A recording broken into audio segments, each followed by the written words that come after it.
Hey everyone, Darren here from the Music Vault. Doing not an update video. Well, no, not an. Yeah, I guess it would be an update video.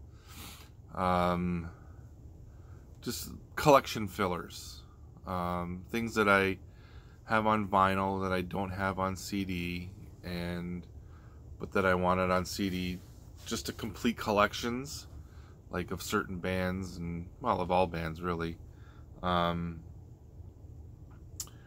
Yeah, so let's get right into it here. The first one up, I have this on vinyl, but didn't have it on CD.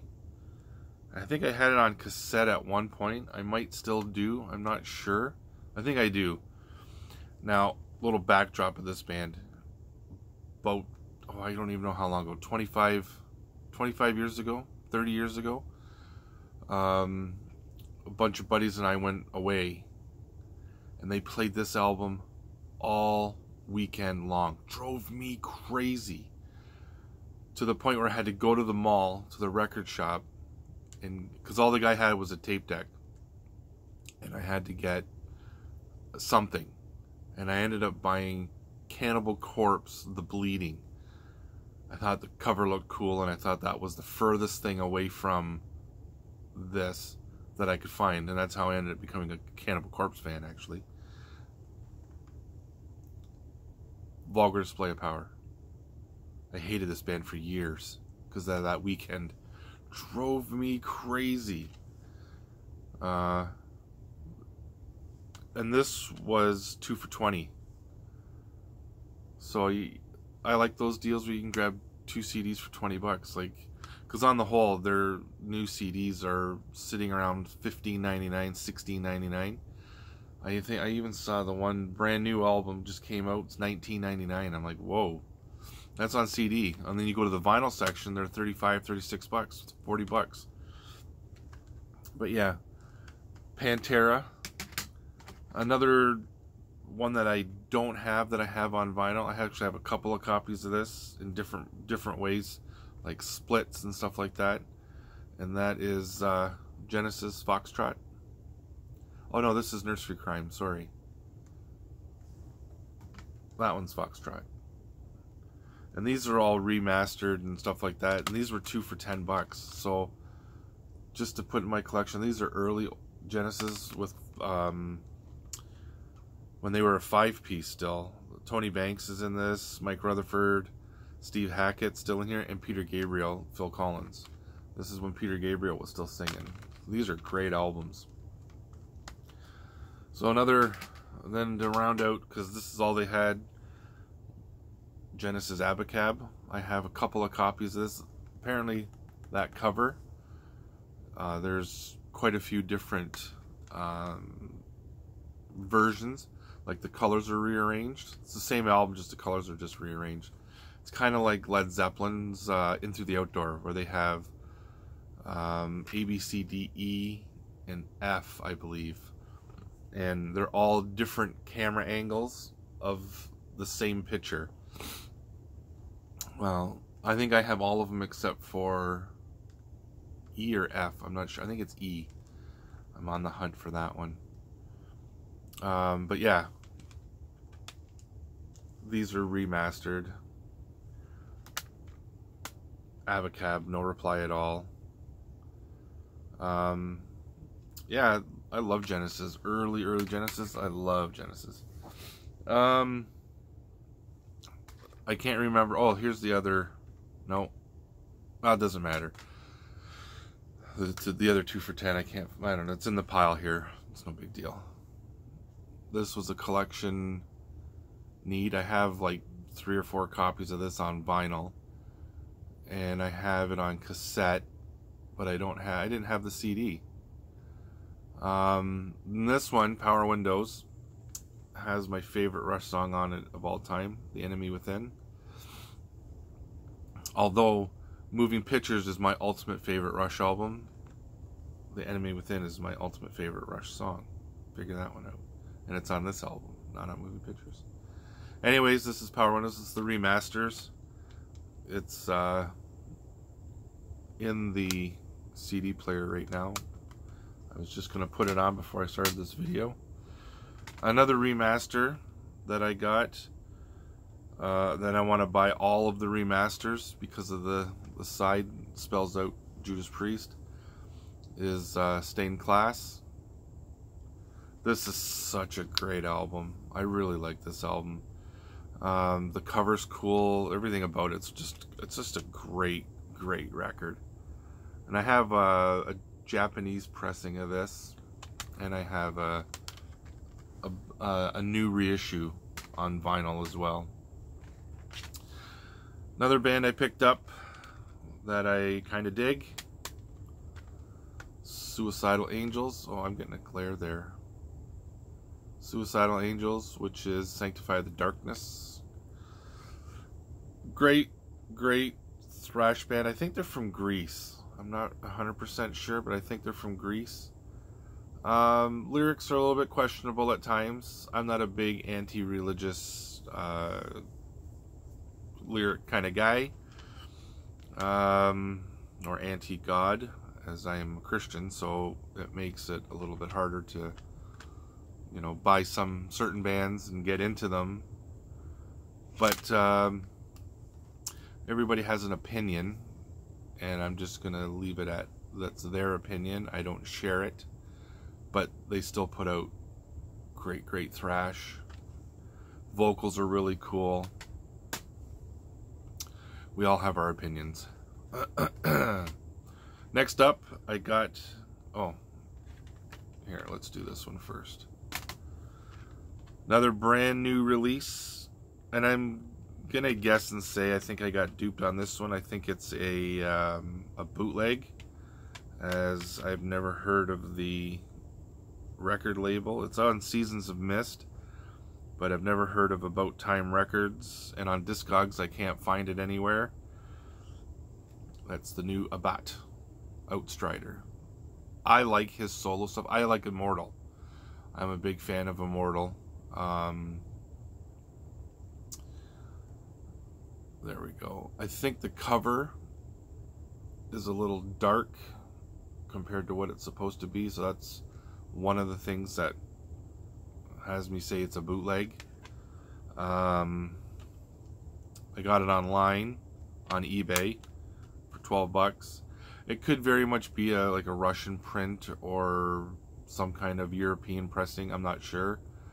I've just never heard of About Time Records, but it is on Seasons of Mist. Anyways, fabulous record.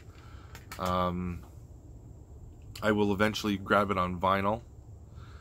I just haven't found it yet, or came across it. If I would have saw it last night, I probably would have bought that instead of all the other CDs.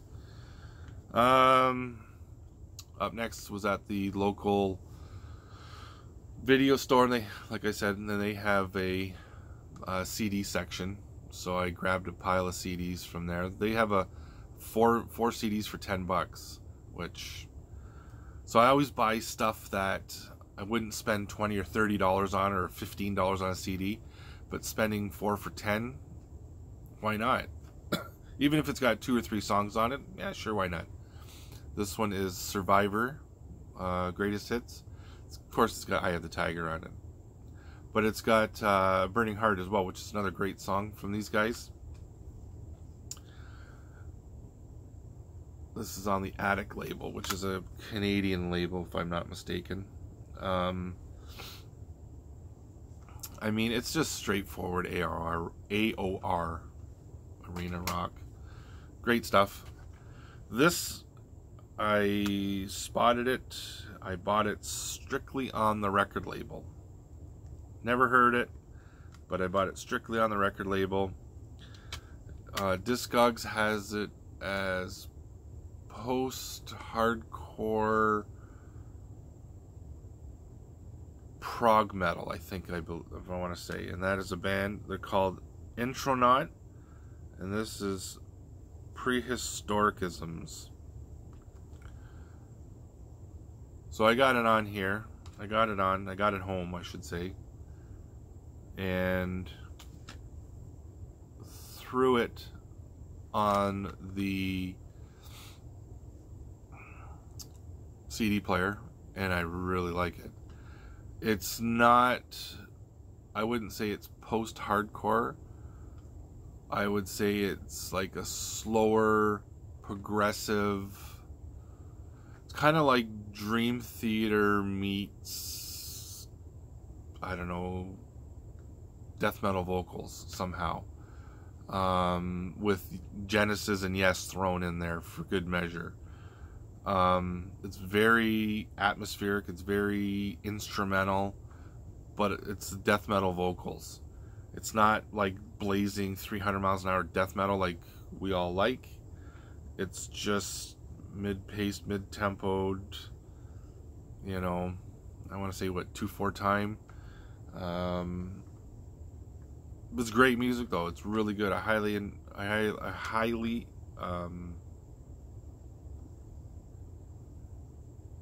you know, what the heck's the word I'm looking for? Anyways, recommend. Hello. The band's called Intronaut, and this is called Prehistoricisms. Like I said, great record. Another one that rounds out my collection that I didn't have that I have now is Foo Fighters. I love Dave Grohl. I think he's awesome. He's one of those guys that I'd love to meet, sit down and just shoot the breeze with. I think he's a funny guy. Every interview I've seen him in, he's got a great sense of humor. He seems like really down to earth.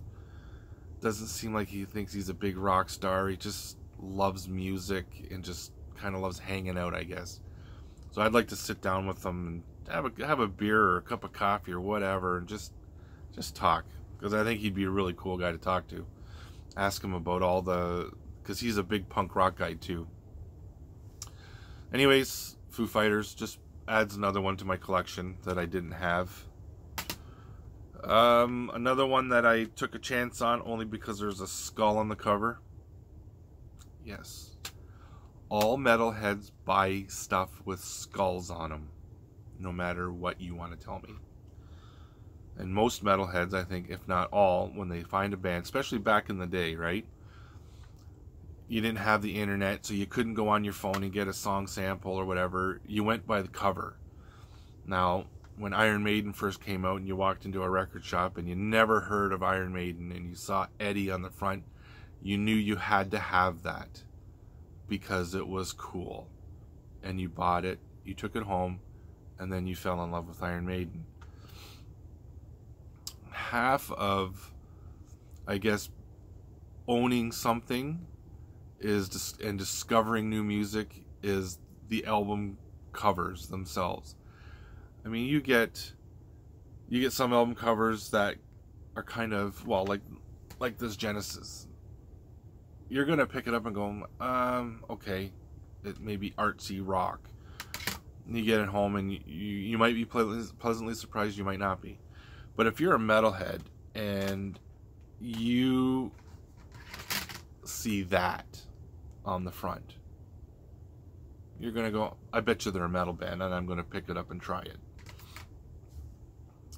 Well, that happened with this one. I don't even, honestly, I don't even know the name of the band. I can't even read it. It's all jumbled together. It says Planets Mistaken for Stars. Now, I don't know if that's the name of the band or if Knife in the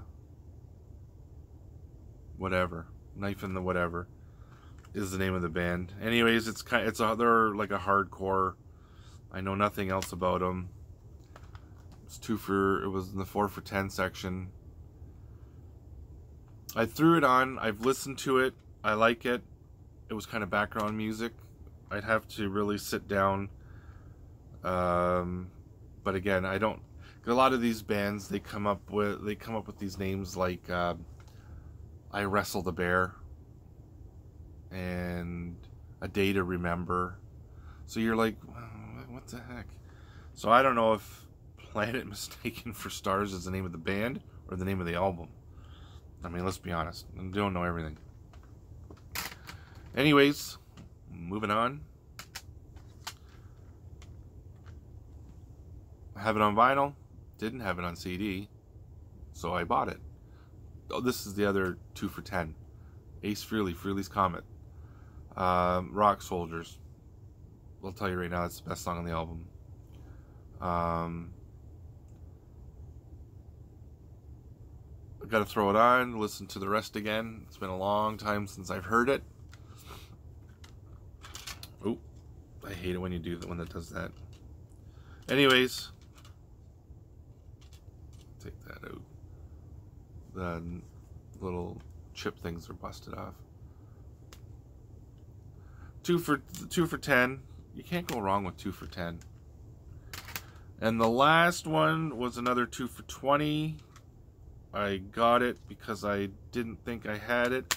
I have my collection on Discogs, and when I'm in the record shop, especially bands like this, when I'm trying to figure out, because there is a couple of CDs, but they're in certain eras of the band that I don't have, especially with this one. This one's Rush, Hold Your Fire.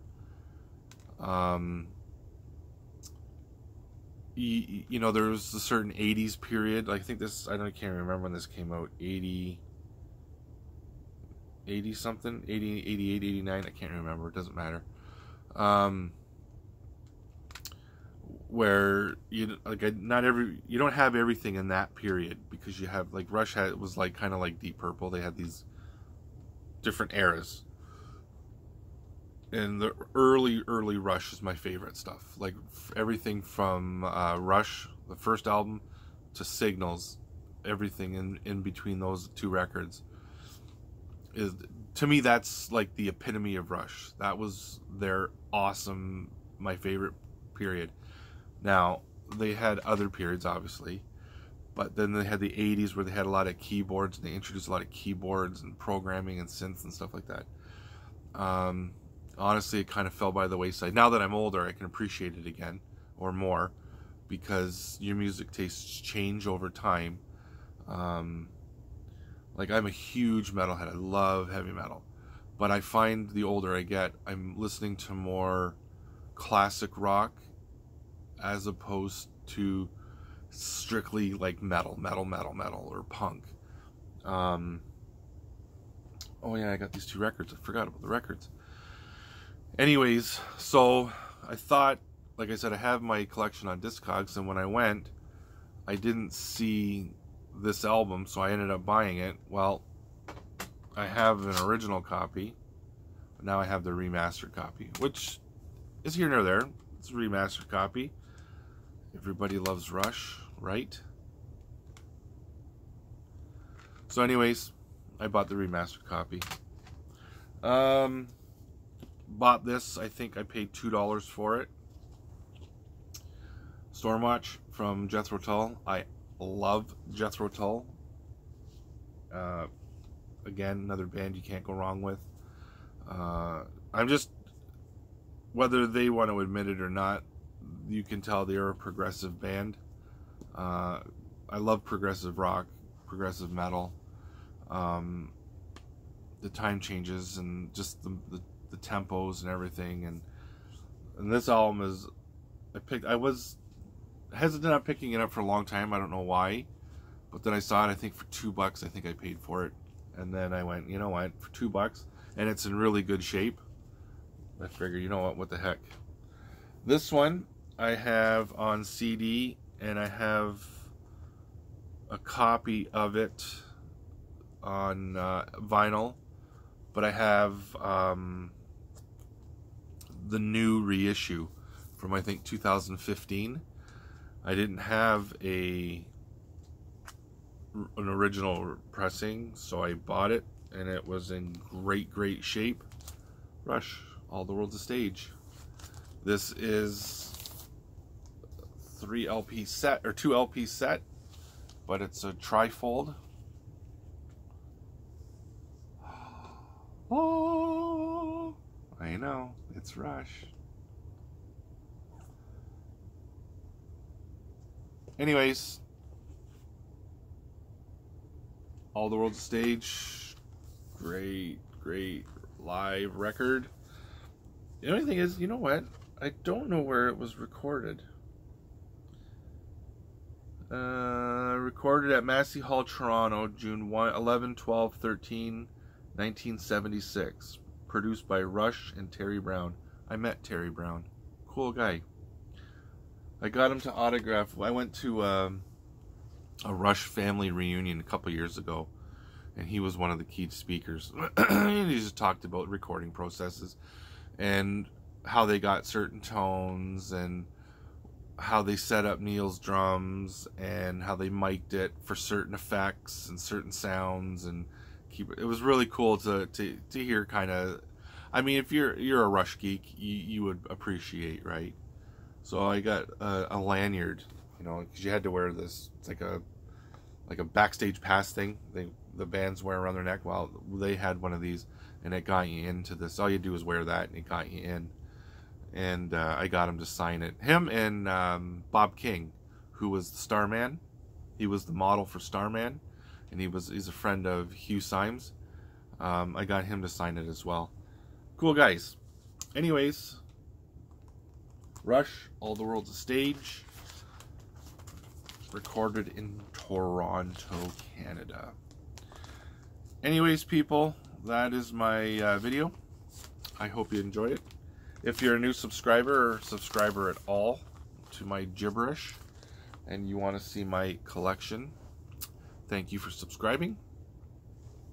The more the merrier. For some reason, as soon as I hit 163 subscribers, it drops me down to 160, and then I'm building it up again, and I get up to 163, drops me back down. I don't know why. Why do you guys keep leaving me? Anyways, if you haven't subscribed, subscribe. It's cool. I'd love to watch other people's videos. I'd love to share my collection. This is another reason why we collect, is to share it with other collectors. And yeah. Anyways, I am gonna go and enjoy my holidays. I hope you guys like this video. Comment below if you had anything to say, good, bad, or indifferent. See you, people.